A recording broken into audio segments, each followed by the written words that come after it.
ਸਤਿ ਸ੍ਰੀ ਅਕਾਲ। ਤੁਸੀਂ ਦੇਖ ਰਹੇ ਹੋ ਲੋਕਰਾਣ ਚੈਨਲ ਪੰਜਾਬੀ। ਸਿੱਧੇ ਸਵਾਲ ਪ੍ਰੋਗਰਾਮ ਦੇ ਵਿੱਚ ਤੁਹਾਡਾ ਸਾਰਿਆਂ ਦਾ ਸਵਾਗਤ ਹੈ। ਮੇਰੇ ਨਾਲ ਸਿਆਸੀ ਮਾਹਰ ਡਾਕਟਰ ਪੀਵਿੰਦਰ ਸਿੰਘ ਮੌਜੂਦ ਨੇ।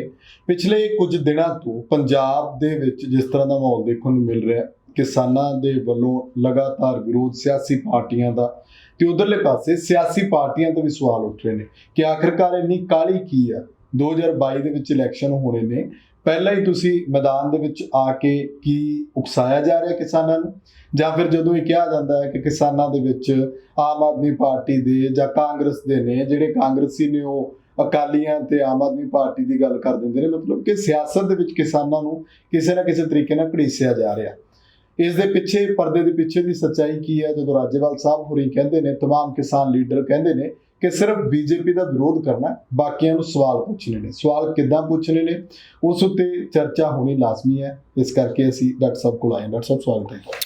ਬਹੁਤ ਬਹੁਤ ਸ਼ੁਕਰੀਆ, ਮਿਹਰਬਾਨੀ, ਧੰਨਵਾਦ ਸੁਖਵਿੰਦਰ ਜੀ। ਸ਼ੁਕਰੀਆ। ਡਾਕਟਰ ਸਾਹਿਬ, ਕਿੱਦਾਂ ਦੇਖਦੇ ਹੋ ਲਗਾਤਾਰ ਚਰਚਾਵਾਂ ਕਿ ਕਿਸਾਨ ਲੀਡਰਾਂ ਨੂੰ ਜਾਂ ਕਿਸਾਨਾਂ ਨੂੰ ਪੰਜਾਬ ਦੇ ਵਿੱਚ ਥੋੜਾ ਜਿਹਾ ਠਰਮੇ ਦੇ ਨਾਲ ਚੱਲਣਾ ਚਾਹੀਦਾ? ਜੇ ਵਿਰੋਧ ਵੀ ਕਰ ਰਹੇ ਹੋ ਤਾਂ ਉਹ ਡਾਂਗ ਸੋਟਿਆਂ ਵਾਲਾ, ਜਾਂ ਕਿਉਂਕਿ ਜੇ ਅੱਗੋਂ ਪੁਲਿਸ ਵੀ ਵਰਤਦੀ ਆ ਤਾਂ ਉਹਦੇ ਨਾਲ ਮਾਹੌਲ ਖਰਾਬ ਹੁੰਦਾ ਹੈ। ਇਹਦੇ ਨਾਲ ਪੰਜਾਬ ਦੀ ਜਿਹੜੀ ਆਵਾਮ ਹੈ ਉਹਨੂੰ ਵੀ ਕਿਤੇ ਨਾ ਕਿਤੇ ਦਿੱਕਤ ਆਉਂਦੀ ਹੈ। ਜਦੋਂ ਪ੍ਰਦਰਸ਼ਨ ਹੁੰਦੇ ਨੇ, ਬੰਦ ਹੁੰਦੇ ਨੇ, ਲੋਕਾਂ ਦੇ ਵਿੱਚ ਵੀ ਇਹੋ ਜਿਹਾ ਮੈਸੇਜ ਜਾਂਦਾ। ਇਹਨੂੰ ਸਾਰਿਆਂ ਨੂੰ ਕਿੱਦਾਂ ਦੇਖਦੇ ਹੋ, ਵਿੱਚ ਸਿਆਸੀ ਧਿਰਾਂ ਦਾ ਜਿਹੜਾ ਰੋਲ ਹੈ? ਸੁਖਵਿੰਦਰ ਜੀ, ਜੋ ਕਿਸਾਨਾਂ ਦੀ ਇਸ ਵੇਲੇ ਫਰਸਟ੍ਰੇਸ਼ਨ ਹੈ, ਉਸ ਪਹਿਲੀ ਗੱਲ ਤਾਂ ਉਸ ਫਰਸਟ੍ਰੇਸ਼ਨ ਦੇ ਕਾਰਨਾਂ ਨੂੰ ਸਮਝਣਾ ਚਾਹੀਦਾ ਸਾਨੂੰ। ਹੁਣ ਕਿਸਾਨ, ਆਪਾਂ ਨੂੰ ਪਤਾ ਹੈ ਕਿ ਪਿਛਲੇ ਲੰਮੇ ਸਮੇਂ ਤੋਂ, ਆਜ਼ਾਦੀ ਤੋਂ ਬਾਅਦ ਜਦੋਂ ਅਸੀਂ ਕਿਸਾਨਾਂ ਦਾ ਸੰਘਰਸ਼ ਦੇਖਦੇ ਹਾਂ ਤਾਂ ਕਿਵੇਂ ਨਾ ਕਿਵੇਂ, ਚਾਹੇ ਉਹ ਭਾਅ ਨੂੰ ਵਧਾਉਣ ਦਾ ਸੰਘਰਸ਼ ਸੀਗਾ, ਚਾਹੇ ਉਹ ਕਰਜ਼ਾ ਮਾਫੀ ਦਾ ਸੰਘਰਸ਼ ਸੀਗਾ, ਚਾਹੇ ਉਹ ਵੱਖ-ਵੱਖ ਜਿਹੜੀਆਂ ਫਸਲਾਂ ਦੇ ਭਾਅ ਉਹਨਾਂ ਨੂੰ ਰੇਟ ਮਿਲਦਾ ਹੈ ਉਹਨਾਂ ਦੇ ਰੇਟਾਂ ਨੂੰ ਵਧਾਉਣ ਦਾ, ਜਾਂ ਕਣਕਾਂ ਨੂੰ, ਝੋਨੇ ਨੂੰ ਖਰੀਦਣ ਦੀ ਜਿਹੜੀ ਹੈਗੀ ਆ ਸਟਰਗਲ ਚੱਲੀ ਹੋਵੇ, ਉਹ ਜਿੰਨੀਆਂ ਵੀ ਹੁਣ ਤੱਕ ਸਟਰਗਲ ਚੱਲੀਆਂ ਨੇ ਆਜ਼ਾਦੀ ਤੋਂ ਬਾਅਦ, ਉਸ ਦੇ ਦੌਰਾਨ ਕਿਸਾਨਾਂ ਦੇ ਮਨ ਦੇ ਵਿੱਚ ਇੱਕ ਇਹ ਗੱਲ ਘਰ ਕਰ ਚੁੱਕੀ ਹੈ ਕਿ ਹੁਣ ਤੱਕ ਦੀਆਂ ਜਿਹੜੀਆਂ ਵੀ ਸਰਕਾਰਾਂ ਆਈਆਂ ਨੇ, ਚਾਹੇ ਕਾਂਗਰਸ ਦੀਆਂ ਸਰਕਾਰਾਂ ਆਈਆਂ ਨੇ, ਚਾਹੇ ਬੀਜੇਪੀ ਔਰ ਅਕਾਲੀ ਦਲ ਦੀਆਂ ਸਰਕਾਰਾਂ ਆਈਆਂ ਨੇ, ਉਹਨਾਂ ਨੇ ਸਾਡੇ ਕਿਸਾਨਾਂ ਲਈ ਕੁਝ ਨਹੀਂ ਕੀਤਾ। ਸਗੋਂ ਹੁਣ ਤਾਂ ਇੱਥੋਂ ਤੱਕ ਗੱਲ ਚਲੀ ਗਈ ਹੈ, ਜਦੋਂ ਆਪਾਂ ਦੇਖਦੇ ਹਾਂ ਕਿ 3 ਕਾਲੇ ਕਾਨੂੰਨਾਂ ਦੇ ਲਾਗੂ ਹੋਣ ਤੋਂ ਬਾਅਦ ਉਹਨਾਂ ਨੂੰ ਜਦੋਂ ਉਹਨਾਂ ਨੇ ਪੇਸ਼ ਕੀਤਾ ਤਾਂ ਇਹ ਲੋਕਾਂ ਨੂੰ ਇਹੀ ਲੱਗਦਾ ਹੈ, ਕਿਸਾਨਾਂ ਨੂੰ ਇਹੀ ਲੱਗਦਾ ਹੈ ਕਿ ਜਿਹੜੀਆਂ ਸਰਕਾਰਾਂ ਨੇ ਇਹ ਸਾਡੀ ਰੋਜ਼ੀ ਰੋਟੀ ਦੇ ਉੱਤੇ, ਸਾਡੀ ਜ਼ਮੀਨਾਂ ਦੇ ਉੱਤੇ, ਸਾਡੀ ਜਿਹੜੀ ਅਸੀਂ ਮਿਹਨਤ ਕਰਦੇ ਹਾਂ ਕਿਰਤ ਦੇ ਉੱਤੇ ਡਾਕਾ ਮਾਰਨ ਦੀ ਕੋਸ਼ਿਸ਼ ਕਰ ਰਹੀਆਂ ਨੇ ਸਰਕਾਰਾਂ। ਔਰ ਉਹਦੇ ਫਰਸਟ੍ਰੇਸ਼ਨ ਦੇ ਕਰਕੇ, ਉਸ ਗੁੱਸੇ ਦੇ ਕਰਕੇ ਲਗਾਤਾਰ ਤੁਸੀਂ ਦੇਖਿਆ ਹੋਵੇਗਾ ਕਿ ਪੰਜਾਬ ਦੇ ਵਿੱਚ ਅੱਜ ਆਪਾਂ ਸਾਲ ਲਗਭਗ ਹੋ ਚੁੱਕਿਆ ਹੈ, ਕਿ ਸਾਲ ਤੋਂ ਵੀ ਵੱਧ ਸਮਾਂ ਹੋ ਗਿਆ ਕਿ ਇੱਥੇ ਉਹਨਾਂ ਨੇ ਲਗਾਤਾਰ ਸਰਕਾਰਾਂ ਦੇ ਖਿਲਾਫ ਕਦੇ ਉਹਨਾਂ ਨੇ ਰੇਲਾਂ ਰੋਕੀਆਂ, ਕਦੇ ਸੜਕਾਂ ਰੋਕੀਆਂ, ਕਦੇ ਵੱਖ-ਵੱਖ ਤਰੀਕੇ ਦੇ ਨਾਲ ਉਹਨਾਂ ਨੇ ਜਿਹੜਾ ਸੀਗਾ ਸੰਘਰਸ਼ ਕੀਤਾ। ਸੋ ਉਹਦਾ ਨਤੀਜਾ ਕੀ ਨਿਕਲਿਆ? ਉਹਦਾ ਨਤੀਜਾ ਹੌਲੀ-ਹੌਲੀ ਇਹ ਸੰਘਰਸ਼ ਹਰਿਆਣੇ 'ਚ ਗਿਆ, ਯੂਪੀ 'ਚ ਗਿਆ, ਉੱਤਰਾਖੰਡ 'ਚ ਗਿਆ, ਰਾਜਸਥਾਨ 'ਚ ਗਿਆ, ਇੱਥੋਂ ਤੱਕ ਕਿ ਦੱਖਣ ਦੇ ਵਿੱਚ ਤਾਮਿਲਨਾਡੂ ਤੱਕ ਇਹ ਸੰਘਰਸ਼ ਪਹੁੰਚਿਆ। ਔਰ ਅੱਜ ਆਪਾਂ ਕਹਿ ਸਕਦੇ ਹਾਂ ਕਿ ਇਹ ਸੰਘਰਸ਼ ਪੂਰੇ ਵਿਸ਼ਵ ਦੇ ਵਿੱਚ ਇੱਕ ਉਦਾਹਰਨ ਦੇ ਤੌਰ ਤੇ, ਇੱਕ ਆਪਾਂ ਕਹਿ ਸਕਦੇ ਐਗਜ਼ਾਮਪਲ ਦੇ ਤੌਰ ਤੇ ਇਹਨੂੰ ਵੇਖਿਆ ਜਾਂਦਾ ਹੈ। ਔਰ ਪੂਰੀ ਦੁਨੀਆ ਦੇ ਕਿਸਾਨ, ਪੂਰੀ ਦੁਨੀਆ ਦੇ ਲੋਕ ਇਸ ਸੰਘਰਸ਼ ਨੂੰ ਵੇਖ ਰਹੇ ਨੇ। ਔਰ ਇਹਦੇ ਵਿੱਚ ਮੈਨੂੰ ਲੱਗਦਾ ਹੈ ਕਿ ਲਗਭਗ ਜਿਹੜੀਆਂ 400-500 ਪੂਰੇ ਹਿੰਦੁਸਤਾਨ ਦੀਆਂ ਜਿਹੜੀਆਂ ਕਿਸਾਨ ਜਥੇਬੰਦੀਆਂ ਨੇ, ਉਹਨਾਂ ਨੇ ਇੱਕ ਆਪਣਾ ਰੋਲ ਅਦਾ ਕੀਤਾ ਹੈ। ਸੋ ਇਸ ਕਰਕੇ ਉਹਨਾਂ ਨੂੰ ਆਪਾਂ ਇਹ ਨਹੀਂ ਕਹਿ ਸਕਦੇ ਕਿ ਕਿਸਾਨ ਗਲਤ ਫਰਸਟ੍ਰੇਟ ਹੋ ਰਹੇ ਨੇ ਜਾਂ ਗਲਤ ਕਰ ਰਹੇ ਨੇ। ਇਹਦੇ ਲਈ ਉਹਨਾਂ ਨੂੰ ਉਕਸਾਉਣਾ, ਉਹ ਜਦੋਂ ਸਵਾਲ ਪੁੱਛਣਾ ਚਾਹੁੰਦੇ ਨੇ ਕਿ ਭਾਈ ਤੁਸੀਂ ਦੱਸੋ, ਤੁਸੀਂ 10 ਸਾਲ, ਮੰਨ ਲਓ ਅਕਾਲੀ ਦਲ ਦੀ ਆਪਾਂ ਕਹਿ ਸਕਦੇ ਹਾਂ ਕਿ ਮੋਗੇ ਦੇ ਵਿੱਚ ਜਿਹੜੀ ਹੈਗੀ ਆ ਉਹਦੇ ਵਿੱਚ ਝੜਪ ਹੁੰਦੀ ਹੈ ਅਕਾਲੀ ਦਲ ਵਰਕਰਾਂ ਦੇ ਵਿਚਕਾਰ ਔਰ ਕਿਸਾਨਾਂ ਦੇ ਵਿਚਕਾਰ, ਤਾਂ ਇਸ ਵੇਲੇ ਜਿਹੜੇ ਕਿਸਾਨ ਨੇ ਉਹੀ ਪੁੱਛਣਾ ਚਾਹੁੰਦੇ ਨੇ ਕਿ ਜਦੋਂ ਤੁਹਾਡੇ ਕੋਲੇ 10 ਸਾਲ ਸੱਤਾ ਰਹੀ ਹੈ, ਤੁਸੀਂ ਉਦੋਂ ਸਮਝਾ ਦਿਓ ਸਾਨੂੰ, ਤੁਸੀਂ 10 ਸਾਲਾਂ ਦੇ ਵਿੱਚ ਕਿਸਾਨਾਂ ਲਈ ਕੀ ਕੀਤਾ। ਔਰ ਉਸ ਤੋਂ ਵੀ ਵੱਧ ਜਾ ਕੇ ਜਦੋਂ ਇਹ ਬਿੱਲ ਪਾਸ ਹੋ ਰਹੇ ਸੀਗੇ, ਉਦੋਂ ਵੀ ਅੱਜ ਕਿਸਾਨ ਇਹ ਪੁੱਛ ਰਹੇ ਨੇ ਕਿ ਅਕਾਲੀ ਦਲ ਬੀਜੇਪੀ ਦੇ ਨਾਲ ਸੀਗਾ। ਆਪਾਂ ਨੂੰ ਵੀ ਪਤਾ ਬੀਬੀ ਹਰਸਿਮਰਤ ਬਾਦਲ ਜੀ ਨੇ ਜਿਹੜੇ ਨੇ, ਜਦੋਂ ਇਹ ਸਾਰਾ ਕਾਨੂੰਨ ਲਾਗੂ ਹੋ ਰਹੇ ਸੀਗੇ, ਬਿੱਲ ਬਣਾਏ ਜਾ ਰਹੇ ਸੀਗੇ, ਉਦੋਂ ਬਕਾਇਦਾ ਤੌਰ ਤੇ ਉਹਨਾਂ ਦੇ ਸਾਈਨ ਕਰਵਾਏ ਗਏ ਆ। ਸੋ ਉਦੋਂ ਇਕੱਲਾ ਇੱਥੇ ਤੱਕ ਨਹੀਂ ਸੀਮਤ ਰਹੀ ਗੱਲ ਕਿ ਉਸ ਤੋਂ ਵੀ ਬਾਅਦ ਲਗਭਗ 2.5-3 ਮਹੀਨੇ ਲਗਾਤਾਰ ਅਕਾਲੀ ਦਲ ਬੀਜੇਪੀ ਵਾਲੇ ਕਹਿੰਦੇ ਰਹੇ ਨੇ ਮਿਲ ਕੇ ਕਿ ਇਹ ਤਾਂ ਕਾਨੂੰਨ ਜਿਹੜੇ ਨੇ ਕਿਸਾਨਾਂ ਦੇ ਲਈ ਲਾਹੇਵੰਦ ਬਹੁਤ ਨੇ ਔਰ ਇੱਥੋਂ ਵੀ ਅੱਗੇ ਜਦੋਂ ਜਾਂਦੇ ਆ ਔਰ ਵੱਡੇ ਬਾਦਲ ਸਾਹਿਬ ਪ੍ਰਕਾਸ਼ ਸਿੰਘ ਜੀ ਬਾਦਲ, ਜਿਨ੍ਹਾਂ ਨੂੰ ਕਿ ਕਿਸਾਨਾਂ ਦਾ ਮਸੀਹਾ ਮੰਨਿਆ ਗਿਆ ਸੀ ਕਿਸੇ ਵੇਲੇ, ਉਹ ਵੀ ਇਹ ਗੱਲ ਕਹਿੰਦੇ ਨਜ਼ਰ ਆਏ ਉਹਨਾਂ ਦਿਨਾਂ ਦੇ ਵਿੱਚ। ਤੁਹਾਨੂੰ ਵੀ ਯਾਦ ਹੋਏਗਾ, ਵੀਡੀਓ ਬੜੀ ਵਾਇਰਲ ਹੋਈ ਕਿ ਇਹ ਜਿਹੜੇ ਤਿੰਨ ਕਾਲੇ ਜਿਹੜੇ ਕਾਨੂੰਨ ਨੇ, ਇਹ ਕਾਲਿਆਂ ਦੀ ਬਜਾਏ ਇਹ ਚਿੱਟੇ ਨੇ, ਸਗੋਂ ਇਹਦੇ ਨਾਲ ਦੁੱਗਣੀ ਜਿਹੜੀ ਹੈਗੀ ਆਮਦਨ ਹੋਏਗੀ ਕਿਸਾਨਾਂ ਨੂੰ, ਇਹਦਾ ਵਿਰੋਧ ਨਹੀਂ ਕਰਨਾ ਚਾਹੀਦਾ। ਇੱਦਾਂ ਦੀਆਂ ਮੇਰਾ ਕਹਿਣ ਦਾ ਮਤਲਬ ਹੈ ਕਿ ਇੱਕ ਪਾਸੇ ਅਕਾਲੀ ਦਲ ਦੀ ਜਦੋਂ ਆਪਾਂ ਕਾਰਜਗੁਜ਼ਾਰੀ ਦੇਖਦੇ ਹਾਂ ਪਿਛਲੇ ਸਮੇਂ ਦੀ, ਤਾਂ ਉਹਨਾਂ ਦੀ ਕਾਰਗੁਜ਼ਾਰੀ ਜਿਹੜੀ ਹੈਗੀ ਹੈ ਇਹਨਾਂ ਤਿੰਨ ਕਾਲੇ ਕਾਨੂੰਨਾਂ ਦੇ ਪੱਖ 'ਚ ਖੜੀ ਨਜ਼ਰ ਆ ਰਹੀ ਹੈ। ਡਾਕਟਰ ਸਾਹਿਬ, ਇਹੀ ਸਵਾਲ ਅੱਜ ਪੁੱਛਣਾ ਚਾਹੁੰਦੇ ਨੇ ਕਿਸਾਨ ਜੀ। ਜਦੋਂ ਗੱਲ ਸਵਾਲ ਦੀ ਆਉਂਦੀ ਹੈ ਕਿ ਕੀ ਇਹ ਸਵਾਲ ਪਿੰਡਾਂ ਦੇ ਵਿੱਚ ਗਿਆਨ ਨੂੰ ਨਹੀਂ ਪੁੱਛੇ ਜਾ ਸਕਦੇ? ਕਹਿੰਦੇ ਉੱਥੇ ਇੱਕ ਮਤਲਬ ਕੋਈ ਸਭਾ ਸੱਦ ਲਈ ਜਾਵੇ, ਜਦੋਂ ਇਹ ਆਉਣ ਉੱਥੇ ਕੱਲੀ ਪਾਰਟੀ ਦੇ ਲੀਡਰ ਨੂੰ ਪੁੱਛਿਆ ਜਾਏ, ਬਜਾਏ ਇਸ ਦੇ ਕਿ ਜਦੋਂ ਤੁਸੀਂ ਇਹਨਾਂ ਦੇ ਮਗਰ ਭੱਜਦੇ ਹੋ ਤਾਂ ਉੱਥੇ ਫਿਰ ਪੁਲਿਸ ਤੰਤਰ ਨੂੰ ਵੀ ਆਪਣਾ ਕੰਮ ਕਰਨਾ ਪੈਂਦਾ। ਉਹ ਕਹਿੰਦੇ ਨੇ ਕਿ ਅਸੀਂ ਲਾਅ ਐਂਡ ਆਰਡਰ ਮੇਨਟੇਨ ਕਰਨਾ। ਕੀ ਉਹਦੇ ਨਾਲ ਪੰਜਾਬ ਦਾ ਮਾਹੌਲ ਖਰਾਬ ਨਹੀਂ ਹੁੰਦਾ? ਸੁਖਵਿੰਦਰ ਜੀ, ਮਾਹੌਲ ਤਾਂ ਆਪਾਂ ਕਹੀਏ ਕਿ ਤਾਂ ਖਰਾਬ ਹੋਵੇ ਜੇਕਰ ਕਿਸਾਨਾਂ ਦਾ ਇਹਦੇ ਵਿੱਚ ਕਸੂਰ ਹੋਵੇ। ਕਿਸਾਨਾਂ ਦਾ ਕੀ ਕਸੂਰ ਹੈ? ਕਿਸਾਨਾਂ ਦਾ ਕਸੂਰ ਇੰਨਾ ਕੀ ਹੈ ਕਿ ਉਹ ਕਾਲੀਆਂ ਝੰਡੀਆਂ ਲੈ ਕੇ ਅੱਗੇ ਆ ਜਾਂਦੇ ਨੇ ਔਰ ਇਹਨਾਂ ਜਿਹੜੀਆਂ ਵੱਖ-ਵੱਖ ਸਿਆਸੀ ਧਿਰਾਂ ਨੇ ਉਹਨਾਂ ਦੇ ਲੀਡਰਾਂ ਨੂੰ ਰੋਕਦੇ ਨੇ ਔਰ ਉਹਨਾਂ ਤੋਂ ਸਵਾਲ ਪੁੱਛਣਾ ਸ਼ੁਰੂ ਕਰਦੇ ਨੇ। ਮੈਂ ਇਹ ਕਹਿਣਾ ਚਾਹੁੰਦਾ ਕਿ ਕਿਸਾਨਾਂ ਦੇ ਮਨ ਦੇ ਵਿੱਚ ਰੋਹ ਹੈ। ਉਹ ਇਹ ਕਹਿ ਰਹੇ ਨੇ ਕਿ ਸਾਡੇ ਤੋਂ ਤੁਸੀਂ ਵੋਟਾਂ ਲਈਆਂ, ਸਾਡੀਆਂ ਤੁਸੀਂ ਰੋਟੀਆਂ, ਅੰਨਦਾਤੇ ਦੀਆਂ ਰੋਟੀਆਂ ਖਾਂਦੇ ਆ ਜਿਹੜੇ ਜਿੰਨੇ ਵੀ ਲੀਡਰ ਨੇ, ਇਹ ਪੇਟ ਕਿੱਥੋਂ ਪਾਲਦੇ ਆ? ਅੰਨਦਾਤੇ ਦੀਆਂ ਜੇ ਅੰਨਦਾਤਾ ਅੰਨ ਪੈਦਾ ਕਰਦਾ ਤਾਂ ਹੀ ਸਾਡਾ ਪੇਟ ਭਰਦਾ ਹੈ। ਸੋ ਤੁਸੀਂ ਸਾਡੇ ਉੱਤੇ ਹੀ ਜਿਹੜੇ ਨੇ ਆਪਣੇ ਕਾਲੇ ਕਾਨੂੰਨ ਲੱਦ ਰਹੇ ਹੋ। ਤੁਹਾਡੀਆਂ ਸਰਕਾਰਾਂ 75 ਸਾਲਾਂ ਦੀ ਆਜ਼ਾਦੀ ਤੋਂ ਬਾਅਦ ਤੁਸੀਂ ਦੱਸੋ ਵੀ ਅੱਜ ਕਿਸਾਨ ਜੇ ਇੱਥੇ ਖੜਾ ਹੈ, ਜੇ ਅੱਜ ਕਿਸਾਨ ਖੁਦਕੁਸ਼ੀਆਂ ਕਰਨ ਲਈ ਮਜਬੂਰ ਹੈ, ਜੇ ਅੱਜ ਕਿਸਾਨ ਉਹਦੇ ਉੱਤੇ 1 ਲੱਖ ਕਰੋੜ ਰੁਪਏ ਦਾ ਪੰਜਾਬ ਦੇ ਕਿਸਾਨਾਂ ਦੇ ਉੱਤੇ ਕਰਜ਼ਾ ਹੈ, ਤਾਂ ਇੱਕ ਪਾਸੇ ਸਰਕਾਰ ਕਿਸੇ ਵੇਲੇ ਕਹਿੰਦੀ ਸੀ, ਅਮਰਿੰਦਰ ਸਿੰਘ ਜੀ ਦਾ ਆਪਾਂ ਨੂੰ ਯਾਦ ਹੀ ਹੈ ਕਿ ਅਸੀਂ ਹਰ ਕਿਸਮ ਦਾ ਕਰਜ਼ਾ ਮਾਫ ਕਰ ਦਿਆਂਗੇ, ਚਾਹੇ ਉਹ ਬੈਂਕਾਂ ਦਾ ਕਰਜ਼ਾ ਹੈ, ਚਾਹੇ ਉਹ ਆੜਤੀ ਦਾ ਕਰਜ਼ਾ ਹੈ, ਚਾਹੇ ਕੋਆਪਰੇਟਿਵ ਬੈਂਕਾਂ ਦਾ ਕਰਜ਼ਾ ਹੈ, ਔਰ ਹੋਇਆ ਅੱਜ ਤੱਕ ਕਰਜ਼ਾ ਮਾਫ ਨਹੀਂ ਹੈ। ਸੋ ਇੱਕ ਪਾਸੇ ਮੈਨੂੰ ਇਹ ਲੱਗਦਾ ਹੈ ਕਿ ਕਿਸਾਨਾਂ ਦਾ ਭਰੋਸਾ ਜਿਹੜਾ ਹੈਗਾ ਸਰਕਾਰਾਂ ਤੋਂ ਟੁੱਟ ਚੁੱਕਿਆ ਹੈ। ਉਹਨਾਂ ਨੂੰ ਲੱਗਦਾ ਹੈ ਕਿ ਇਹ ਚਿੱਟੇ ਕੱਪੜੇ ਪਾ ਕੇ ਐਡਾ ਆਪਣਾ ਅਮਲਾ ਜਿਹੜਾ ਹੈਗਾ ਲੈ ਕੇ, ਵੱਡਾ ਕਾਫਲਾ ਲੈ ਕੇ ਸਾਡੇ ਪਿੰਡਾਂ 'ਚ ਆ ਰਹੇ ਨੇ ਔਰ ਸਾਨੂੰ ਲਾਰੇ ਲੱਪੇ ਲਾ ਕੇ ਹੁਣ ਤੱਕ ਇਹਨਾਂ ਨੇ ਲੁੱਟਿਆ। ਸੋ ਇਸ ਕਰਕੇ ਇਹ ਜਿਹੜੀ ਬੇਭਰੋਸਗੀ ਪੈਦਾ ਹੋ ਚੁੱਕੀ ਹੈ, ਇਹਨੂੰ ਤੁਹਾਨੂੰ ਪਹਿਲੀ ਗੱਲ ਤਾਂ ਕਿ ਸਰਕਾਰਾਂ ਨੂੰ ਜਾਂ ਸਰਕਾਰੀ ਨੁਮਾਇੰਦਿਆਂ ਨੂੰ ਜਾਂ ਜਿਹੜੇ ਪੋਲੀਟੀਕਲ ਲੀਡਰਾਂ ਨੂੰ ਬਿਠਾ ਕੇ ਜਿਹੜੀ ਹੈਗੀ ਹੈ ਇਹਨਾਂ ਨੂੰ ਸਮਝਾਉਣਾ ਚਾਹੀਦਾ ਕਿ ਕਿੱਥੇ ਗਲਤੀ ਹੋਈ ਹੈ ਜਾਂ ਤਾਂ ਗਲਤੀ ਮੰਨਣੀ ਚਾਹੀਦੀ ਹੈ। ਉਹ ਕੀ ਕਰ ਰਹੇ ਨੇ ਕਿ ਇਹਨਾਂ ਦੇ ਜਵਾਬ ਦੇਣ ਦੀ ਬਜਾਏ ਉਹ ਇੱਕ ਦੂਜੇ ਦੇ ਉੱਤੇ ਇਲਜ਼ਾਮਬਾਜ਼ੀ ਲਾ ਰਹੇ ਨੇ। ਅਕਾਲੀ ਦਲ ਕਹਿ ਰਿਹਾ ਕਿ ਕਾਂਗਰਸ ਵਾਲੇ ਨੇ, ਕਾਂਗਰਸ ਕਹਿ ਰਹੀ ਹੈ ਕਿ ਅਕਾਲੀ ਦਲ ਨੇ, ਦੂਜੇ ਕਹਿ ਰਹੇ ਨੇ ਕਿ ਕੋਈ ਕਹਿੰਦਾ ਕਿ ਆਪ ਦੇ ਇਹ ਨੇ, ਕੋਈ ਕਹਿੰਦਾ ਕਿ ਮਿਲੇ ਹੋਏ ਨੇ। ਸੋ ਇੱਕ ਦੂਜੇ ਦੇ ਉੱਤੇ ਇਲਜ਼ਾਮਬਾਜ਼ੀ ਦੀ ਬਜਾਏ ਮੈਨੂੰ ਲੱਗਦਾ ਹੈ ਕਿ ਕਿਸਾਨਾਂ ਦੇ ਜਿਹੜੇ ਹੱਕੀ ਮੰਗਾਂ ਨੇ, ਉਹਨਾਂ ਦੀਆਂ ਕਿਸਾਨਾਂ ਦੀਆਂ ਬੁਨਿਆਦੀ ਜਿਹੜੇ ਮੁੱਦੇ ਨੇ, ਇਹੀ ਗੱਲਾਂ ਕਿਸਾਨ ਜਥੇਬੰਦੀਆਂ ਦੇ ਲੀਡਰ ਕਹਿ ਰਹੇ ਨੇ ਕਿ ਭਾਈ ਇਸ ਵੇਲੇ ਸਾਡਾ ਜਿਹੜਾ ਸਾਰਾ ਧਿਆਨ ਹੈ ਉਹ 3 ਕਾਲੇ ਕਾਨੂੰਨ ਵਾਪਸ ਕਰਵਾਉਣ ਤੇ ਲੱਗਿਆ ਹੋਇਆ। ਸਾਡਾ ਧਿਆਨ ਨਾ ਭਟਕਾਓ, ਤੁਸੀਂ ਆਪਣੀਆਂ ਜਿਹੜੀਆਂ ਸਿਆਸੀ ਕਾਰਵਾਈਆਂ ਨੇ ਉਹ ਹਜੇ ਪੋਸਟਪੋਨ ਕਰ ਦਿਓ, ਜਦੋਂ ਇਲੈਕਸ਼ਨਾਂ ਦਾ ਐਲਾਨ ਹੋਏਗਾ ਉਦੋਂ ਕਰ ਲਿਓ।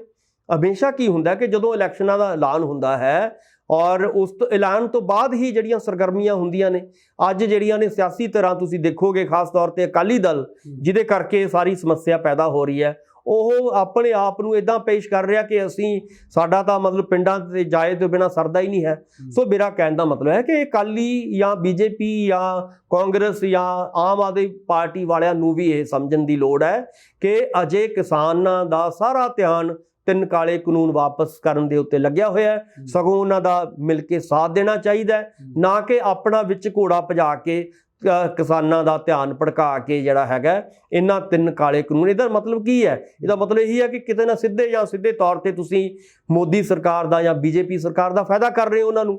ਉਹੀ ਤਾਂ ਮੋਦੀ ਸਰਕਾਰ ਵੀ ਇਸ ਵੇਲੇ ਇਹੀ ਚਾਹੁੰਦੀ ਹੈ ਕਿ ਕਿਸਾਨਾਂ ਦਾ ਧਿਆਨ ਭੜਕੇ ਇਹਨਾਂ ਦਾ ਜਿਹੜਾ ਹੈਗਾ ਦੂਜੇ ਪਾਸੇ ਲੱਗ ਕੇ ਧਿਆਨ, ਅਸੀਂ ਜਿਹੜਾ ਹੈਗਾ ਉਦਾਂ ਹੀ ਜਿਹੜਾ ਹੈਗਾ ਟਾਈਮ ਪਾਸ ਕਰ ਦਈਏ ਤੇ ਅਗਲੀਆਂ ਚੋਣਾਂ ਫਿਰ ਦੁਬਾਰਾ ਜਿੱਤ ਦਈਏ। ਸਿਆਸੀ ਦਖਲਅੰਦਾਜ਼ੀ ਨੂੰ ਕਿੱਦਾਂ ਦੇਖਦੇ ਹੋ? ਜਿਵੇਂ ਕਿਹਾ ਜਾਂਦਾ ਹੈ ਕਿ ਸ਼ਾਇਦ ਕੋਈ ਕਹਿੰਦਾ ਕਾਂਗਰਸ ਵਾਲੇ ਨੇ ਵਿੱਚ ਰਲ ਗਏ, ਕੋਈ ਅਕਾਲੀ ਰਲ ਗਏ, ਕਿਸਾਨਾਂ ਦੇ ਭੇਸ ਵਿੱਚ ਕਹਿੰਦੇ ਆ ਕੇ ਹੁੜਦੰਗ ਮਚਾਉਂਦੇ ਨੇ। ਸੁਖਵਿੰਦਰ ਜੀ, ਇਹ ਇੱਕ ਘਟਨਾ ਹੋ ਸਕਦੀ ਹੈ। ਮੰਨ ਲਓ ਆਪਾਂ ਕਹਿੰਦੇ ਹਾਂ ਕਿ ਇੱਕ ਵਾਰੀ ਜਿਹੜੀਆਂ ਨੇ ਇਹ ਪਾਰਟੀ ਇੱਦਾਂ ਦਾ ਕੰਮ ਕਰ ਸਕਦੀਆਂ ਨੇ, 2 ਵਾਰੀ ਕਰ ਸਕਦੀਆਂ ਨੇ, 3 ਵਾਰੀ ਕਰ ਸਕਦੀਆਂ ਨੇ। 9 ਮਹੀਨੇ ਹੋ ਗਏ, 9 ਮਹੀਨੇ ਜਿਹੜਾ ਆਪਾਂ ਕਹਿ ਸਕਦੇ ਹਾਂ ਕਿ ਦਿੱਲੀ ਦੀਆਂ ਬਰੂਹਾਂ ਤੇ ਬੈਠਿਆਂ ਨੂੰ ਕਿਸਾਨਾਂ ਨੂੰ ਹੋ ਗਏ। ਕੀ ਇਹਦੇ ਵਿੱਚ ਆਪਾਂ ਇਹ ਕਹਿ ਸਕਦੇ ਹਾਂ ਕਿ ਲੋਕਾਂ ਜਿਹੜੀਆਂ ਵੱਖ-ਵੱਖ ਸਿਆਸੀ ਧਿਰਾਂ ਨੇ ਹੁਣ ਤੱਕ ਭੜਕਾ ਕੇ ਸਾਰਾ ਕੀਤਾ ਹੋਇਆ? ਇੱਦਾਂ ਨਹੀਂ ਹੈ। ਇੱਦਾਂ ਜੇ ਹੁੰਦਾ ਤਾਂ ਤੁਸੀਂ 1 ਵਾਰੀ ਭੜਕਾ ਸਕਦੇ ਹੋ ਕਿਸਾਨਾਂ ਨੂੰ, 2 ਵਾਰੀ 3 ਵਾਰੀ ਭੜਕਾ ਸਕਦੇ ਹੋ, 10 ਵਾਰੀ ਭੜਕਾ ਦੂੰਗੇ। ਹਰ ਵਾਰੀ 9 ਮਹੀਨਿਆਂ ਤੋਂ ਆਪਾਂ ਦੇਖ ਰਹੇ ਹਾਂ, ਚਾਹੇ ਉਹ ਹਰਿਆਣੇ 'ਚ ਹੋਵੇ, ਚਾਹੇ ਯੂਪੀ 'ਚ ਹੋਣ, ਚਾਹੇ ਪੰਜਾਬ 'ਚ ਹੋਣ, ਲਗਾਤਾਰ ਕਿਸਾਨ ਵਿਰੋਧ ਕਰ ਰਹੇ ਨੇ। ਇਸ ਗੱਲ ਨੂੰ ਸਮਝਣਾ ਚਾਹੀਦਾ ਹੈ। ਆਪਣੀ ਅੜੀਅਲ ਜਿਹੜਾ ਰਵੱਈਆ ਇਸ ਵੇਲੇ ਸਿਆਸੀ ਤਰ੍ਹਾਂ ਅਪਣਾ ਰਹੀਆਂ ਨੇ ਔਰ ਇਹ ਕਹਿ ਰਹੀਆਂ ਨੇ ਕੋਈ ਗੱਲ ਨਹੀਂ, ਵਿਰੋਧ ਹੁੰਦਾ ਤਾਂ ਹੋ ਹੀ ਜਾਵੇ, ਅਸੀਂ ਤਾਂ ਆਪਣੀ ਕਾਰਵਾਈ ਪਾਉਣੀ ਹੈ। ਇਹ ਮੈਨੂੰ ਲੱਗਦਾ ਹੈ ਕਿ ਸਿਆਸੀ ਧਿਰਾਂ ਨੂੰ ਇਸ ਵੇਲੇ ਸਮਝਣਾ ਚਾਹੀਦਾ ਹੈ। ਜਦੋਂ ਅੱਜ ਕਿਸਾਨ ਆਪਣੇ ਹੋਂਦ ਔਰ ਹੋਣੀ ਦੀ ਲੜਾਈ ਲੜ ਰਿਹਾ ਹੈ, ਉਸ ਲੜਾਈ ਦੇ ਵਿੱਚ ਸਗੋਂ ਭਾਗੀਦਾਰੀ ਬਣਨਾ ਚਾਹੀਦਾ ਹੈ। ਉਹਨਾਂ ਨੂੰ ਸਪੋਰਟ ਕਰਨੀ ਚਾਹੀਦੀ ਹੈ। ਉਹਨਾਂ ਨੂੰ ਚਾਹੇ ਜਿਸ ਕਿਸਮ ਦੀ ਲੋੜ ਆ ਉਹਨਾਂ ਨੂੰ ਉਹਦੇ ਲਈ ਕੰਮ ਕਰਨਾ ਚਾਹੀਦਾ, ਨਾ ਕਿ ਉਹਨਾਂ ਨੂੰ ਇਹ ਕਹਿ ਕੇ ਭੜਕਾਉਣਾ ਕਿ ਅਸੀਂ ਤਾਂ ਇੱਥੇ ਆਵਾਂਗੇ ਔਰ ਅਸੀਂ ਇੱਥੇ ਆਪਣੀਆਂ ਰੈਲੀਆਂ ਵੀ ਕਰਾਂਗੇ ਔਰ ਅਸੀਂ ਆਪਣੀਆਂ ਮੀਟਿੰਗਾਂ ਵੀ ਕਰਾਂਗੇ, ਸਿਆਸੀ ਏਜੰਡਾ ਵੀ ਲੈ ਕੇ ਆਵਾਂਗੇ ਔਰ ਤੁਸੀਂ ਜਿਹੜਾ ਹੈਗਾ ਜੇ ਵਿਰੋਧ ਕਰੋਗੇ ਤਾਂ ਅਸੀਂ ਦੋਸ਼ ਲਾ ਕੇ ਕਿ ਤੁਸੀਂ ਤਾਂ ਫਲਾਣੀ ਪਾਰਟੀ ਦੇ ਹੋ, ਫਲਾਣੀ ਪਾਰਟੀ ਦੇ ਹੋ। ਇਹ ਗੱਲਾਂ ਜਿਹੜਾ ਹੈਗਾ ਇੱਕ ਅੱਧੀ ਵਾਰੀ ਤਾਂ ਚੱਲ ਸਕਦਾ ਕਿ ਸਿਆਸੀ ਪਾਰਟੀਆਂ ਇਹ ਜਿਹੜੀਆਂ ਨੇ ਇੱਦਾਂ ਦੀਆਂ ਗੱਲਾਂ ਕਹਿ ਸਕਦੀਆਂ ਨੇ, ਕਰ ਸਕਦੀਆਂ ਨੇ, ਪਰ ਆਪਾਂ ਕਹਿ ਦਈਏ ਲਗਾਤਾਰ ਇਹ ਸਾਰੀਆਂ ਚੀਜ਼ਾਂ ਨੇ ਇੱਕ ਕਿਸਾਨ ਹੀ ਕਰ ਰਹੇ ਨੇ। ਕਿਸਾਨ ਜਥੇਬੰਦੀਆਂ ਦੇ ਲੀਡਰ ਕਰ ਰਹੇ ਨੇ ਔਰ ਕਿਸਾਨ ਜਥੇਬੰਦੀਆਂ ਦੇ ਲੀਡਰ ਜਿਹੜੇ ਨੇ ਉਹਨਾਂ ਨੂੰ ਜਿਹੜਾ ਹੈਗਾ ਉਹਨਾਂ ਦਾ ਇੱਕ ਸੰਵਿਧਾਨਕ ਹੱਕ ਹੈ ਸ਼ਾਂਤੀਪੂਰਵਕ ਤਰੀਕੇ ਦੇ ਨਾਲ ਜੋ ਉਹਨਾਂ ਨੂੰ ਸੰਵਿਧਾਨ ਨੇ ਹੱਕ ਦਿੱਤਾ ਹੈ ਉਹ ਸਵਾਲ ਪੁੱਛ ਰਹੇ ਨੇ ਔਰ ਉਹਨਾਂ ਨੂੰ ਸਵਾਲਾਂ ਦਾ ਜਵਾਬ ਦੇਣਾ ਚਾਹੀਦਾ ਹੈ, ਨਾ ਕਿ ਇਦਾਂ ਦੀ ਦੋਸ਼ ਲਾ ਕੇ ਕਿ ਫਲਾਣੀ ਪਾਰਟੀ ਦੇ ਆ ਗਏ, ਫਲਾਣੀ ਪਾਰਟੀ। ਇਹ ਨਹੀਂ ਹੈ। ਇਹਦੇ ਵਿੱਚ ਪੁਲਿਸ ਦੇ ਰੋਲ ਨੂੰ ਕਿੱਦਾਂ ਦੇਖਦੇ ਹੋ ਕਿ ਜਦੋਂ ਤਾਂ ਹਰਿਆਣੇ ਦੇ ਵਿੱਚ ਕੁੱਟਮਾਰ ਹੁੰਦੀ ਕਿਸਾਨਾਂ ਦੀ, ਸਾਡੀ ਸਰਕਾਰ ਇੱਥੋਂ ਕੈਪਟਨ ਸਾਹਿਬ ਹੋਣੀ ਕਹਿ ਦਿੰਦੇ ਨੇ ਕਿ ਦੇਖੋ ਰਵੱਈਆ ਹਰਿਆਣਾ ਸਰਕਾਰ ਦਾ ਜਾਂ ਹਰਿਆਣਾ ਪੁਲਿਸ ਦਾ ਕਿੱਦਾਂ ਦਾ, ਤੇ ਜਦੋਂ ਇੱਧਰ ਕੁੱਟਮਾਰ ਹੁੰਦੀ ਹੈ ਤਾਂ ਹਰਿਆਣੇ ਵਾਲੇ ਤੋਹਮਤ ਮਾਰ ਲਾ ਦਿੰਦੇ ਨੇ ਕਿ ਤੁਸੀਂ ਆਪਣੇ ਵੱਲ ਪਹਿਲਾਂ ਧਿਆਨ ਮਾਰ ਲਓ, ਆਪਣੇ ਮੰਜੇ ਥੱਲੇ ਸੂਟਾ ਮਾਰੋ। ਪਰ ਇਹ ਹਰ ਵਾਰ ਹਰ ਸਰਕਾਰਾਂ ਵਿੱਚ ਇੱਦਾਂ ਹੀ ਹੁੰਦਾ। ਕਦੋਂ ਤੱਕ ਡਾਂਗਾ ਖਾਂਦੇ ਰਹਿਣਗੇ ਆਮ ਲੋਕ? ਜੇ ਆਪਾਂ ਕਿਸਾਨਾਂ ਨੂੰ ਵੀ ਵਿੱਚ ਜੋੜੀਏ, ਆਮ ਲੋਕ ਵੀ ਜਿਹੜੇ ਇਸੇ ਤਰ੍ਹਾਂ ਡਾਂਗਾ ਮੁਲਾਜ਼ਮਾਂ ਦੇ ਵੀ ਪੈਂਦੀਆਂ ਨੇ, ਬਾਅਦ ਦੇ ਵਿੱਚ ਆਪਣੇ ਆਪ ਨੂੰ ਸੱਚੇ ਕਰ ਦਿੰਦੇ ਨੇ, ਤਸਵੀਰਾਂ ਆਪੋ ਆਪਣੀਆਂ ਦਿਖਾਉਂਦੇ ਨੇ। ਜੇ ਅਕਾਲੀਆਂ ਦਾ ਰਾਜ ਹੈ ਤਾਂ ਉਹ ਕਾਂਗਰਸ ਦੀਆਂ ਦਿਖਾਉਣਗੇ ਕਿ ਦੇਖੋ ਘੱਟ ਤੁਸੀਂ ਵੀ ਨਹੀਂ ਕਿੱਟੇ, ਤੁਸੀਂ ਵੀ ਲੋਕ ਕੁੱਟੇ ਨੇ, ਤੁਹਾਡੇ ਰਾਜ 'ਚ ਬੜੀ ਕੁੱਟਮਾਰ ਹੋਈ ਹੈ। ਹੁਣ ਇਹ ਜਿਹੜੇ ਅਕਾਲੀ ਨੇ ਕਾਂਗਰਸੀਆਂ ਨੂੰ ਦਿਖਾਉਂਦੇ ਰਹਿਣਗੇ, ਕਾਂਗਰਸੀ ਅਕਾਲੀਆਂ ਨੂੰ ਦਿਖਾਉਂਦੇ ਰਹਿਣਗੇ। ਕਦੋਂ ਤੱਕ ਚੱਲਦਾ ਰਹੇਗਾ? ਲੋਕਾਂ ਨੂੰ ਸਮਝਣ ਦੀ ਜ਼ਰੂਰਤ ਨਹੀਂ ਕਿ ਇਹਦਾ ਮੁਕਾਬਲਾ ਕਿੱਦਾਂ ਕਰੀਏ। ਦੇਖੋ, ਲੋਕਾਂ ਨੂੰ ਸਮਝਣ ਦੀ ਜ਼ਰੂਰਤ ਵੀ ਹੈ ਔਰ ਲੋਕ ਮੈਨੂੰ ਲੱਗਦਾ ਕਿ ਇਸ ਵੇਲੇ ਸਮਝ ਵੀ ਰਹੇ ਨੇ। ਇਹ ਨਹੀਂ ਹੈ ਕਿ ਹੁਣ ਆਪਾਂ ਕਹੀਏ ਕਿ ਪੁਰਾਣੇ ਜ਼ਮਾਨੇ ਦੇ ਮੁਤਾਬਕ ਜਾਂ ਪੁਰਾਣੇ ਸਮੇਂ ਦੇ ਮੁਤਾਬਕ ਲੋਕ ਇਹਨਾਂ ਦੀਆਂ ਡਾਂਗਾਂ ਖਾ ਕੇ ਜਿਹੜਾ ਹੈਗਾ ਚੁੱਪ ਕਰਕੇ ਬੈਠੇ ਰਹਿਣਗੇ। ਹੁਣ ਜਿਹੜਾ ਹੈਗਾ ਜਿਵੇਂ ਆਪਾਂ ਪਹਿਲਾਂ ਵੀ ਗੱਲ ਕੀਤੀ ਹੈ, ਹੁਣ ਚਾਹੇ ਉਹ ਕਿਸਾਨੀ ਹੈ, ਚਾਹੇ ਨੌਜਵਾਨ ਨੇ, ਚਾਹੇ ਬੇਰੁਜ਼ਗਾਰ ਨੇ, ਚਾਹੇ ਉਹ ਸਾਡੇ ਕਰਮਚਾਰੀ ਨੇ, ਹੁਣ ਇਹਨਾਂ ਤੋਂ ਸਵਾਲ ਪੁੱਛਣੇ ਸ਼ੁਰੂ ਕੀਤੇ ਨੇ ਉਹਨਾਂ ਨੇ। ਹੁਣ ਇਹਨਾਂ ਨੂੰ ਇਸੇ ਲਈ ਇਹਨਾਂ ਸਵਾਲਾਂ ਤੋਂ ਡਰ ਰਹੇ ਨੇ ਉਹ। ਇਸੇ ਲਈ ਜਿਹੜੀ ਆਪਾਂ ਗੱਲ ਕਰ ਰਹੇ ਹਾਂ ਕਿ ਪਹਿਲਾਂ ਇਹ ਸਵਾਲ ਨਹੀਂ ਸੀ ਪੁੱਛਦੇ, ਪਹਿਲਾਂ ਲੋਕ ਚੁੱਪਚਾਪ ਡਾਂਗਾ ਖਾਈ ਜਾਂਦੇ ਸੀਗੇ, ਸਵਾਲ ਖੜੇ ਨਹੀਂ ਸੀ ਕਰਦੇ। ਅੱਜ ਕੀ ਹੋ ਰਿਹਾ ਹੈ? ਅੱਜ ਪੰਜਾਬ ਦਾ ਕਿਸਾਨ ਜਾਂ ਹਰਿਆਣੇ ਦਾ ਕਿਸਾਨ ਜਾਂ ਜਿੱਥੇ ਵੀ ਵੱਖ-ਵੱਖ ਸਟੇਟਾਂ ਦੇ ਕਿਸਾਨ ਆਪਣੀਆਂ ਸਰਕਾਰਾਂ ਤੋਂ, ਚਾਹੇ ਉਹ ਪਹਿਲੀਆਂ ਸਰਕਾਰਾਂ ਰਹੀਆਂ ਨੇ ਚਾਹੇ ਨਵੀਆਂ ਨੇ ਸਰਕਾਰਾਂ, ਉਹਨਾਂ ਤੋਂ ਅੱਜ ਬੁਨਿਆਦੀ ਸਵਾਲ ਪੁੱਛ ਰਹੇ ਨੇ। ਔਰ ਉਸ ਕਰਕੇ ਜਿਵੇਂ ਤੁਸੀਂ ਕਹਿ ਰਹੇ ਹੋ ਕਿ ਸਰਕਾਰਾਂ ਕੀ ਕਰ ਰਹੀਆਂ ਨੇ ਕਿ ਸਰਕਾਰਾਂ ਕੋਲੇ ਇੱਕੋ ਹੀ ਹਥਿਆਰ ਹੁੰਦਾ ਪੁਲਿਸ ਦਾ, ਕਿ ਪੁਲਿਸ ਦੀਆਂ ਡਾਂਗਾਂ ਪਵਾ ਕੇ ਇਹਨਾਂ ਨੂੰ ਖਦੇੜ ਦਿੱਤਾ ਜਾਏ ਔਰ ਆਪ ਹੀ ਹੌਲੀ-ਹੌਲੀ ਘਰਾਂ ਨੂੰ ਚਲੇ ਜਾਣਗੇ ਔਰ ਇਦਾਂ ਹੀ ਚੁੱਪ ਹੋ ਜਾਏਗਾ, ਮੋਰਚਾ ਜਿਹੜਾ ਹੈਗਾ ਉਹ ਖਤਮ ਹੋ ਜਾਏਗਾ। ਸੋ ਇਸ ਤਰ੍ਹਾਂ ਦੀ ਕੋਸ਼ਿਸ਼ ਹੁਣ ਤੱਕ ਕਰਦੀਆਂ ਰਹੀਆਂ ਨੇ, ਪਰ ਇਹ ਇੱਕ ਵਾਹਿਦ ਇੱਕ ਐਸਾ ਸੰਘਰਸ਼ ਹੈ ਜਿਹੜਾ ਕਿ ਸਰਕਾਰਾਂ ਦੀਆਂ ਵੱਖ-ਵੱਖ ਕੋਸ਼ਿਸ਼ਾਂ ਦੇ ਬਾਵਜੂਦ, ਚਾਹੇ ਹਰਿਆਣੇ ਦੀਆਂ ਸਰਕਾਰਾਂ ਹੋਣ, ਚਾਹੇ ਕੇਂਦਰ ਦੀਆਂ ਸਰਕਾਰਾਂ ਹੋਣ, ਚਾਹੇ ਪੰਜਾਬ ਦੀਆਂ ਸਰਕਾਰਾਂ ਹੋਣ ਜਾਂ ਬਾਕੀ ਜਿਹੜੇ ਸਟੇਟਾਂ ਦੀਆਂ ਸਰਕਾਰਾਂ ਹੋਣ, ਉਹਨਾਂ ਦੀਆਂ ਬਹੁਤ ਕੋਸ਼ਿਸ਼ਾਂ ਦੇ ਬਾਵਜੂਦ ਵੀ ਇਹ ਜਿਹੜਾ ਸੰਘਰਸ਼ ਹੈ ਇਹ ਹੋਰ ਡਿਵੈਲਪ ਹੋ ਰਿਹਾ ਹੈ। ਲੋਕ ਇਹਦੇ ਨਾਲ ਵੱਧ ਤੋਂ ਵੱਧ ਜੁੜ ਰਹੇ ਨੇ ਔਰ ਕਿਸਾਨ ਖਾਸ ਤੌਰ ਤੇ ਲੋਕ ਜਿਹੜੇ ਨੇ ਇਹਦੇ ਨਾਲ ਆ ਕੇ ਮੋਢੇ ਨਾਲ ਮੋਢਾ ਜੋੜ ਕੇ ਚੱਲ ਰਹੇ ਨੇ। ਵਿਧਾਨ ਸਭਾ ਦੇ ਵਿਸ਼ੇਸ਼ ਸੈਸ਼ਨ ਨੂੰ ਕਿੱਦਾਂ ਦੇਖਦੇ ਹੋ? ਇੱਕੋ ਦਿਨ ਦਾ ਸੈਸ਼ਨ ਸੱਦਿਆ, ਉਹ ਵੀ ਬਾਕੀ ਕਹਿੰਦੇ ਕਿ ਲੋਕ ਵੀ ਕਹਿ ਰਹੇ ਨੇ ਕਿ ਕਿਸਾਨਾਂ ਦੇ ਮੁੱਦੇ ਤੇ, ਲੋਕਾਂ ਦੇ ਮੁੱਦਿਆਂ ਦੇ ਉੱਤੇ ਟਾਕ ਹੋਣੀ ਚਾਹੀਦੀ ਹੈ, ਉਹ ਕਿਉਂ ਨਹੀਂ ਸੱਦ ਰਹੇ? ਕੀ ਸਿਰਫ ਇਹ ਟਾਈਮ ਪਾਸ ਕੀਤਾ ਜਾ ਰਿਹਾ ਕਿ ਚੋਣਾਂ ਦੇ ਨੇੜੇ ਜਾ ਕੇ ਜਾਂ ਕੁਝ ਇਹੋ ਜਿਹਾ ਕੀਤਾ ਜਾਵੇ, ਹਾਲ ਦੀ ਘੜੀ ਆ ਦਿਖਾ ਕੇ ਅਗਲੀ ਵਾਰੀ ਸੱਦ ਲਾਂਗੇ ਕਿਤੇ ਸੈਸ਼ਨ, ਹੌਲੀ ਕਰਕੇ ਸਮਾਂ ਟਪਾਇਆ ਜਾ ਰਿਹਾ? ਸੁਖਵਿੰਦਰ ਜੀ, ਕੈਪਟਨ ਸਾਹਿਬ ਨੇ 4.5 ਸਾਲ ਦੀ ਆਪਣੀ ਕਾਰਜਸ਼ੈਲੀ ਦੇ ਦੌਰਾਨ ਕਾਰਜ ਜਿਹੜਾ ਹੈ ਉਹਨਾਂ ਨੇ ਕੀਤਾ ਹੈ, ਉਹਦੇ ਦੌਰਾਨ ਤੁਸੀਂ ਦੇਖੋ ਕਿ ਜਦੋਂ ਵੀ ਵਿਧਾਨ ਸਭਾ ਦੇ ਸੈਸ਼ਨ ਸੱਦੇ ਗਏ ਨੇ ਉਹ ਬਹੁਤ ਹੀ ਲਿਮਟਿਡ ਸਮੇਂ ਦੇ ਵਿੱਚ ਸੱਦੇ ਗਏ ਨੇ। ਉਹਨਾਂ ਨੇ ਹਮੇਸ਼ਾ ਕੈਪਟਨ ਸਾਹਿਬ ਨੇ ਕੋਸ਼ਿਸ਼ ਕੀਤੀ ਹੈ ਕਿ ਇਹ ਵਿਧਾਨ ਸਭਾ ਦਾ ਜੋ ਸਮਾਂ ਹੈ ਉਹਨੂੰ ਘੱਟ ਤੋਂ ਘੱਟ ਕੀਤਾ ਜਾਏ, ਔਰ ਉਹਦੇ ਨਾਲ ਕੀ ਹੁੰਦਾ ਹੈ ਕਿ ਬਹੁਤ ਸਾਰੇ ਸਵਾਲ ਜਿਹੜੇ ਨੇ ਉਹ ਇਦਾਂ ਹੀ ਰਹਿ ਜਾਂਦੇ ਨੇ।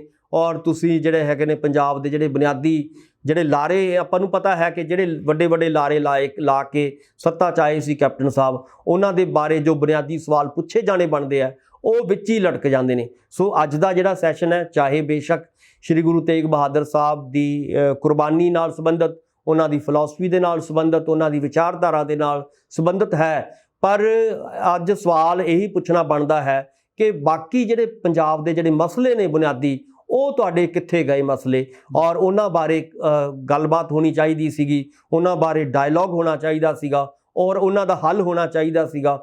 ਹੁਣ ਕਿਉਂਕਿ ਸਿਰਫ 5 ਮਹੀਨੇ ਰਹਿ ਗਏ, ਔਰ 5 ਮਹੀਨਿਆਂ ਦੌਰਾਨ ਜਿਹੜਾ ਹੈਗਾ ਕਾਂਗਰਸ ਨੂੰ ਤਾਂ ਚਾਹੀਦਾ ਇਹ ਸੀਗਾ ਕਿ ਗੁਰੂ ਸਾਹਿਬ ਦੇ ਨਾਂ ਦੇ ਉੱਤੇ ਵੱਖ-ਵੱਖ ਸਕੀਮਾਂ ਦੇ ਜਿਹੜੀ ਹੈਗੀ ਆ ਉਹਦੀ ਰਿਲੀਫ ਦਿੱਤੀ ਜਾਂਦੀ, ਲੋਕਾਂ ਨੂੰ ਕਰਜ਼ਾ ਮਾਫੀ ਕੀਤੀ ਜਾਂਦੀ, ਔਰ ਸਮਾਰਟਫੋਨ ਵੰਡੇ ਜਾਂਦੇ ਉਹਨਾਂ ਦੇ ਨਾਂ ਦੇ ਉੱਤੇ, ਘਰ ਘਰ ਨੌਕਰੀ ਦਿੱਤੀ ਜਾਂਦੀ। ਜਿਹੜੇ ਵੱਡੇ ਵੱਡੇ ਲਾਰੇ ਲਾ ਕੇ ਆਏ ਸੀਗੇ ਉਹ ਲਾਰਿਆਂ ਨੂੰ ਪੂਰਤੀ ਕਰਨ ਦਾ ਸਮਾਂ ਆਇਆ ਸੀਗਾ, ਪਰ ਕੀ ਹੋ ਕੀ ਰਿਹਾ, ਸਿਰਫ ਜਿਹੜਾ ਹੈਗਾ ਆਪਾਂ ਕਹਿ ਸਕਦੇ ਹਾਂ ਕਿ ਦਿਖਾਵੇਬਾਜ਼ੀ ਹੋ ਰਹੀ ਹੈ, ਡਰਾਮੇਬਾਜ਼ੀ ਕਰ ਰਹੇ ਨੇ, ਔਰ ਸਿਰਫ ਤੇ ਸਿਰਫ ਲੋਕਾਂ ਨੂੰ ਭਰਮਾ ਕੇ, ਲੋਕਾਂ ਨੂੰ ਦੂਜੇ ਪਾਸੇ ਲਾ ਕੇ, ਪਹਿਲਾਂ ਹੁਣ ਤੱਕ ਕੈਪਟਨ ਸਾਹਿਬ ਨੇ ਇਹੀ ਕੰਮ ਕੀਤਾ ਹੈ। ਸੋ ਇਸ ਕਰਕੇ ਮੈਂ ਕਹਾਂਗਾ ਕਿ ਸ਼੍ਰੀ ਗੁਰੂ ਤੇਗ ਬਹਾਦਰ ਸਾਹਿਬ ਨੂੰ ਯਾਦ ਕਰਨਾ ਬਹੁਤ ਇੰਪੋਰਟੈਂਟ ਹੈ, ਪਰ ਉਹਨਾਂ ਦੇ ਨਾਂ 'ਤੇ ਜੋ ਉਹਨਾਂ ਨੇ ਕੰਮ ਕੀਤੇ ਨੇ ਉਹਨਾਂ ਨੂੰ ਤਾਂ ਆਪਾਂ ਨੂੰ ਪਤਾ ਹੈ ਕਿ ਹਿੰਦ ਦੀ ਚਾਦਰ ਕਿਹਾ ਗਿਆ, ਔਰ ਮੈਂ ਕਹਾਂਗਾ ਕਿ ਮਨੁੱਖਤਾ ਦੀ ਚਾਦਰ ਸੀਗੇ ਉਹ। ਜੇਕਰ ਸੱਚੀ ਮੁੱਚੀ ਕੈਪਟਨ ਸਾਹਿਬ ਸ਼੍ਰੀ ਗੁਰੂ ਤੇਗ ਬਹਾਦਰ ਸਾਹਿਬ ਦੇ ਵਿਚਾਰਾਂ ਨੂੰ ਮੰਨਣਾ ਚਾਹੁੰਦੇ ਨੇ, ਉਹਨਾਂ ਦੀ ਵਿਚਾਰਧਾਰਾ ਨੂੰ ਸਮਰਪਿਤ ਹੋਣਾ ਚਾਹੁੰਦੇ ਨੇ, ਤਾਂ ਲਾਜ਼ਮੀ ਤੌਰ 'ਤੇ ਕੈਪਟਨ ਸਾਹਿਬ ਨੂੰ ਉਹਨਾਂ ਦੇ ਵਿਚਾਰਾਂ ਦੇ ਉੱਤੇ ਪੰਜਾਬ ਦਾ ਭਲਾ ਜਿਹੜਾ ਹੈਗਾ ਉਹ ਅੱਜ ਕਰਨਾ ਬਣਦਾ ਸੀਗਾ, ਪਰ ਉਹ ਇਸ ਭਲੇ ਤੋਂ ਭੱਜਦੇ ਨਜ਼ਰ ਆ ਰਹੇ ਨੇ। ਸਿਰਫ ਇੱਕ ਦਿਨ ਦਾ ਸੈਸ਼ਨ ਬੁਲਾ ਕੇ ਉਹ ਮਸਲਿਆਂ ਤੋਂ ਭੱਜਣ ਦੀ ਕੋਸ਼ਿਸ਼ ਕਰ ਰਹੇ ਨੇ, ਜਦੋਂ ਕਿ ਉਹਨਾਂ ਨੂੰ ਚਾਹੀਦਾ ਹੈ ਕਿ ਆਉਣ ਵਾਲੇ ਸਮੇਂ ਦੇ ਵਿੱਚ ਇਹ ਲੰਬਾ ਸੈਸ਼ਨ ਘੱਟੋ ਘੱਟ ਹਫ਼ਤੇ 10 ਦਿਨ ਦਾ 15 ਦਿਨ ਦਾ ਸੈਸ਼ਨ ਜਿਹੜਾ ਹੈਗਾ, ਕਿਉਂਕਿ ਆਖਰੀ ਸੈਸ਼ਨ ਹੈ ਉਹਨਾਂ ਦਾ, ਔਰ ਇਹ ਬਿਲਕੁਲ ਵਧੀਆ ਸੈਸ਼ਨ, ਲੰਬਾ ਸੈਸ਼ਨ ਹੋਣਾ ਚਾਹੀਦਾ ਜਿਹਦੇ ਵਿੱਚ ਪੰਜਾਬ ਦੇ ਮੁੱਦੇ ਵਿਚਾਰੇ ਜਾਣੇ ਚਾਹੀਦੇ ਨੇ। ਸੁਖਵਿੰਦਰ ਜੀ ਸ਼ੁਕਰੀਆ ਡਾਕਟਰ ਸਾਹਿਬ, ਧੰਨਵਾਦ ਤੁਹਾਡਾ, ਬਹੁਤ ਬਹੁਤ ਮਿਹਰਬਾਨੀ, ਸ਼ੁਕਰੀਆ, ਧੰਨਵਾਦ। ਸੋ ਮੇਰੇ ਨਾਲ ਮੌਜੂਦ ਸਨ ਸਿਆਸੀ ਮਾਹਰ ਡਾਕਟਰ ਪੀਵਿੰਦਰ ਸਿੰਘ। ਸਿੱਧੇ ਸਵਾਲ ਪ੍ਰੋਗਰਾਮ ਦੇ ਵਿੱਚ ਫਿਲਹਾਲ ਦੇ ਲਈ ਇੰਨਾ ਹੀ। ਤੁਸੀਂ ਆਪਣੇ ਵਿਚਾਰ ਕਮੈਂਟ ਜ਼ਰੂਰ ਕਰਿਓ ਕਿ ਕਿਸਾਨੀ ਅੰਦੋਲਨ ਦੌਰਾਨ ਜਿਹੜੀ ਟਕਰਾਅ ਦੀ ਸਥਿਤੀ ਪੰਜਾਬ ਦੇ ਵਿੱਚ ਪੈਦਾ ਹੋ ਰਹੀ ਹੈ ਉਹਦੇ ਬਾਰੇ ਤੁਹਾਡਾ ਕੀ ਮੰਨਣਾ। ਮੈਨੂੰ ਇਜਾਜ਼ਤ ਦਿਓ, ਸਾਡੇ ਚੈਨਲ ਨੂੰ ਸਬਸਕ੍ਰਾਈਬ ਕਰੋ। ਧੰਨਵਾਦ।